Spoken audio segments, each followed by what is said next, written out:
প্রধান নির্বাচন commissioner AMM Nasir Uddin বলেছেন, নির্বাচন কমিশন জাতীয় সংসদ ভোটের প্রস্তুতি এগিয়ে নিয়ে যাচ্ছে। নির্বাচনের রেফারির ভূমিকা থাকবে ইসি। এ লক্ষ্যে লেভেল প্লেইং ফিল্ড তৈরিতে আমরা বদ্ধপরিকর।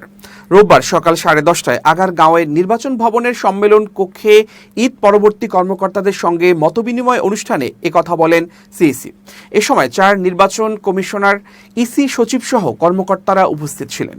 সিইসি বলেন, অনেকগুলো কাজ আমরা এগিয়ে নিয়ে গেছি, যত কাজ বাকি আছে তা সবাইকে মিলে করতে হবে। আজকে ঈদুল আজহার মতবিনিময় সভায় আপনাদের হাজির করলাম। আমাদের শপথ হবে সুষ্ঠু, সুন্দর ও গ্রহণযোগ্য নির্বাচন জাতিকে উপহার দেয়া। তিনি জানান, লন্ডন, জাপান সহ বিশ্ব নেতাদের বলে যাচ্ছেন, আমরা একটা ঐতিহাসিক নির্বাচন জাতিকে উপহার দিতে চাই। বিশ্বব্যাপী ওয়াদা দিচ্ছেন, আমাদের উপর আস্থা আছে বলে এমন ঘোষণা দিচ্ছেন তারা।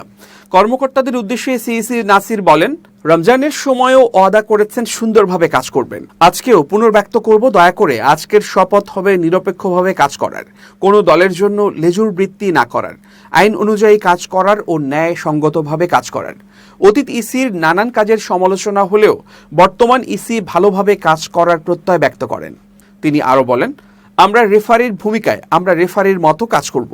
যারা খেলবে খেলুক, যারা জিতবে জিতুক, কিন্তু আমাদের দায়িত্ব হবে একটা লেভেল প্লেইং ফিল্ড তৈরি করে দেয়া। সেটা করার জন্য আমরা বদ্ধপরিকর।